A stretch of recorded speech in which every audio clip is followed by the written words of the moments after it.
नमस्कार सर्वांना. तर आज आपण बघणार आहोत होळी सणाची कथा.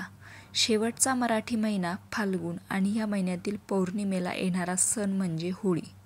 देशभरात विविध ठिकाणी हा सण साजरा करण्याची परंपरा पद्धत वेगळी पण तितकीच खास आणि आकर्षक आहे. पहिल्या दिवशी होलिका दहन होते आणि दुसऱ्या दिवशी एकमेकांवर रंग उडवून रंगाची होळी खेळली जाते, ज्याला धुलिवंदन असे म्हटले जाते. होळीला शिमगाही म्हटले जाते. भगवान शंकराची लीला याला शिमगासुद्धा म्हटले जाते. फाल्गुन शुद्ध पौर्णिमा म्हणजेच होळी पौर्णिमा. होळीचं दुसरं नाव म्हणजे हुताशनी पौर्णिमा. होळी हा सण शहरात तसेच खेड्यापाड्यातून मोठ्या आनंद आणि उत्साहाने साजरा केला जातो. होळी आली की होळीसाठी लाकडं गवऱ्या गोळा करणारी पोरं गल्लीबोळातून गात सुटतात.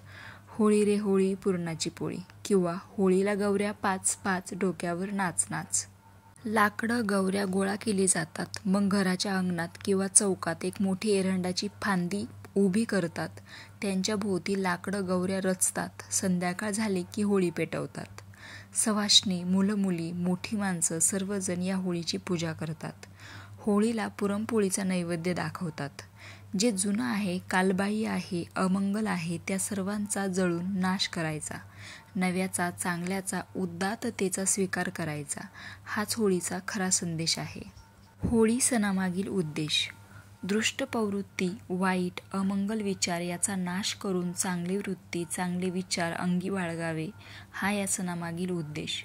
होळीनिमित्त पुरणपोळी, रंग, धुळवड या सगळ्यांचे आकर्षण तर असतेच. संपूर्ण भारतात या सणाला होलिका दहन केलं जातं. मात्र प्रत्येक प्रांतातील होलिकेची रचना निरनिराळ्या पद्धतीने केली जाते. महाराष्ट्रात काही ठिकाणी होळीच्या आदल्या दिवशी 12 वाजता तर काही ठिकाणी पहाटे होलिका दहन केलं जातं. यासाठी घरोघरी छोटी अथवा सार्वजनिक ठिकाणी लहान मोठ्या होलिका उभारल्या जातात. गावकरी एकत्र येऊन प्रार्थना मंत्रोच्चारात होलिकेचे दहन करतात. कोकणात होलिका दहन केल्यावर बोंब मारण्याची प्रथा आहे. होळीत नारळ अर्पण करून तिला नैवेद्य दिला जातो. हा नैवेद्य खाण्यासाठी काही तरबेज गावकरी जळत्या होलिकेत हात घालून तो नारळ काढतात. अग्निदेवतेची कृतज्ञता व्यक्त करण्यासाठी होलिका दहन केलं जातं. वसंत ऋतूच्या आगमनामुळे ह्या काळात वातावरणात थंडावा निर्माण झालेला असतो. होलिका दहन केल्यामुळे वातावरणाचा समतोल राखण्यास मदत होते. होलिका दहन केल्यानंतर पुढील 5 दिवस महाराष्ट्रात धुळवड अथवा रंगपंचमी साजरी केली जाते. एकमेकांना गुलाल अथवा विविध रंग लावून आणि पाण्याने रंगपंचमी खेळली जाते. यामागे सर्वांनी एकत्र येणे हा उद्दिष्ट असतो. रंग हे आनंद आणि उत्साहाचं प्रतीक असतात, म्हणून या रंगांची उधळण करून हा सण साजरा केला जातो. नाच, गाणी आणि रंग खेळून सगळीकडे धुळवड म्हणजेच धुलिवंदन साजरं केलं जातं. होलिका दहन यावरून या सणाला होळी हे नाव पडले असावे. या सणाबाबत इतिहासात अनेक कथा प्रसिद्ध आहे. मात्र विशेष म्हणजे लहान मुलांना त्रास देणाऱ्या होलिका, ढोंडा आणि पुतना या राक्षसिणींचे दहन ही यामागे सांगितली जाणारी प्रसिद्ध कथा आहे. होळीची कहाणी: जसे प्रत्येक सणाची कहाणी आहे तसेच होळी साजरी करण्यामागे देखील एक प्राचीन इतिहास आहे. हिरण्यकश्यपू नावाचा एक राजा होता, जो स्वतःला खूप बलवान समजायचा.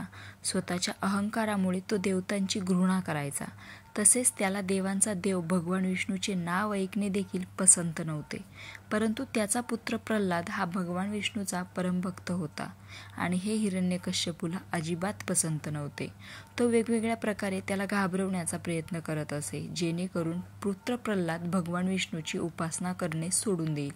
परंतु भक्त प्रल्हाद त्यांना न डगमगता त्याच्या भगवान विष्णूच्या भक्तीत लीन होत असे. हा सगळ्याला कंटाळून राजाने एक योजना बनवली आणि त्यानुसार आपली बहीण होलिका, जिला वरदान मिळाले होते की ती आगीवर विजय प्राप्त करू शकते, तसेच कोणतीही आग तिला जाळू शकत नाही. राजाने होलिकेला भक्त प्रल्हादला घेऊन अग्नीच्या चितेवर बसण्यास सांगितले. प्रल्हाद आपल्या आत्यासोबत अग्नीच्या चितेवर बसला व भगवान विष्णूच्या नामस्मरणात लीन झाला आणि थोड्याच वेळात होलिका जळायला लागली आणि एक आकाशवाणी झाली. आणि ज्यानुसार होलिकेला आठवलं की तिला वरदानात असेही सांगितले होते की ज्यावेळी ती तिच्या वरदानाचा दुरुपयोग करेल तेव्हा ती स्वतः जळून राख होईल.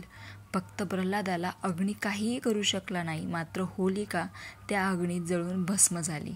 अशा प्रकारे त्या दिवशी लोकांनी उत्सव साजरा केला आणि तो दिवस होळी दहन म्हणून ओळखला जाऊ लागला. दुसऱ्या दिवशी रंगाने हा सण उत्सवात साजरा करू लागले.